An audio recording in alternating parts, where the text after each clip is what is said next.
Hello বন্ধুরা, good afternoon. তোমাদের খাওয়া দাওয়া নিশ্চয় হয়ে গেছে। আমিও ভাত খেলাম একটুখানি, একদম খেতে ইচ্ছে করছিল না, গরম লাগছে খুব। মানে স্নান করে গেছি, সকালবেলায় কিছু কাজ ছিল, সেগুলো সেরে ঘরে ঢুকেছি 12টা 15 এরকম মনে হয়। যাই হোক, ঘড়ি দেখিনি আমি এত। তো তোমাদের দাদাভাই বলেছিল একটু চিকেন এনে ঘুগনি করতে। আর তারপরে যখন শুনলো আমি 12টা 15 ঘরে এসেছি, বললো আর যেও না, তুমি রেস্ট করো, এমনি করো ঘুগনিটা, আর যেতে হবে না দোকানে। ছেলেও নেই, ছেলে কাজে গেছে, কে এনে দেবে, আমাকেই যেতে হতো। তো বললো আর যেতে হবে না, এই রোদে রোদে দিয়ে এসছো, আর বাদ দাও, অন্যদিন খাবো।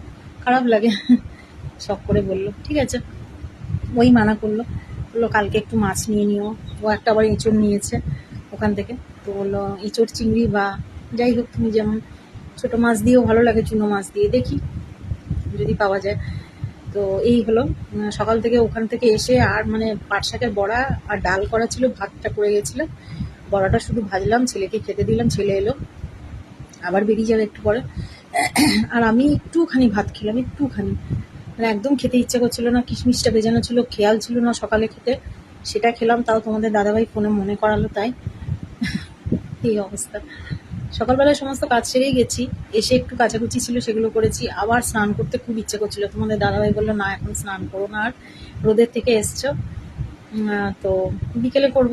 বিকেলে করে আবার মার্কেটে যেতে হবে, সেই এসআইআর নিয়ে এখনো গন্ডগোল শেষ হয়নি, জানি না আদৌ কি হবে আমার ছেলেরটা। যেটা আবার বলেছে ডকুমেন্টসগুলো যেগুলো দিয়েছিলাম সেই এসডিও অফিসে, তোমাদের বলেছিলাম অনেক দূর, সেই যেতে আসতে প্রায় 1 ঘন্টা 1.5 ঘন্টা লাগে, যেতে 1 ঘন্টা আসতে 1 ঘন্টা। তো যাই হোক, ওখানে গিয়ে জমা দেওয়ার পরেও এখনো বলছে যে আরো ডকুমেন্টস লাগবে। কি ব্যাপার, কেন, আমি কিচ্ছু জানি না। কিচ্ছু মানে এক একবার এক এক রকম কথা বলে, কোনো কথার কোনো মানে খুঁজে পাই না। কেন লাগে এত কিছু, মানে বোধহয় আমার 200 250 300 টাকার বোধহয় আমার জেরক্স করানো হয়ে গেল, প্রিন্ট আউট জেরক্স। এত হ্যারাসমেন্ট হচ্ছি না, কি বলবো, কোনোদিন এত হ্যারাসমেন্ট হয়নি, এত হ্যারাসমেন্ট করছে। তো যাই হোক, সেগুলো আবার ছেলে তো থাকবে না, কাজে যাবে, তো আমাকেই সেগুলো জেরক্সগুলো করতে হবে। যা যা জেরক্স ছিল, যত ছিল সব দেওয়া হয়ে গেছে ওনাদের। এখনো কি করবে জানি না, ঠুঙা বানাবে বোধহয়, রাগ হয়ে যাচ্ছে আমার। তো বিকেলে যেতে হবে, সেই মার্কেট যাব, জেরক্স করাবো, সেগুলো আবার কালকে বিএলও ম্যাডামকে জমা দিতে হবে। তা ওনারও কিছু করার নেই, বুঝতে পারছি, কি বলবো, জানি না এগুলো কারা করছে, কেন করছে, আমি সেটাও বুঝতে পারছি না। কি ব্যাপার এর মধ্যে, কি মানে কিরকম এটা হচ্ছে জানি না। পাবলিককে হ্যারাস করা হচ্ছে, এসআইআর করা হচ্ছে না তো পাবলিককে হ্যারাস করা হচ্ছে। একদম ফালতু জিনিস একটা, বলতে বাধ্য হচ্ছে, ফালতু জিনিস, একদম ভালো লাগছে না আমার। এত হ্যারাসমেন্ট হলে সেটা কি কখনো ভালো হওয়ার জন্য হয় বলো, বলতে পারবো না। যাই হোক, যে যা করছে করুক, আমাদের তো কিছু করার নেই, আমরা খুবই সামান্য। সে আদার ব্যাপারই, জাহাজের খবর কোথা থেকে পাবো। তো যাই হোক, তো এখন দেখো একটুখানি ভাত খেয়েছি তো ভালো লাগছে না, মানে একটুখানি খেলাম, গরম এত লাগছে, খেতে ইচ্ছে করছিল না আমার। তবু দুপুরবেলা না খেলেও শরীর খারাপ লাগবে, কাজ তো করতেই হবে। তো নিয়ে এখন বসছি, দেখো একটা কি জিনিস,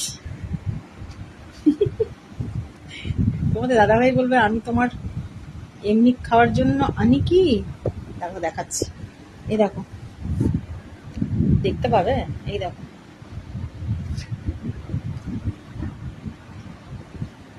আমুল দুধ নয়, হরলিক্স। হরলিক্স খাওয়া এখন।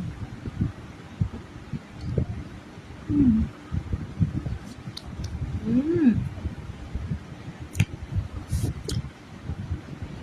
সেই লাগে, শুধু খেতে সেই লাগে।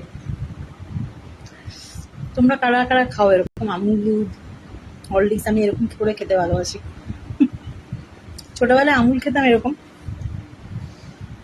কিছুদিন পর পরই আমুল দুধ শেষ।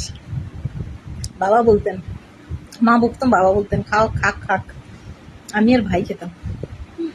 চলো টাটা, রাখছি। সবাই খুব ভালো থেকো, সুস্থ থেকো, সাবধানে থেকো, আর আমাকে অবশ্যই ফলো করো। টাটা।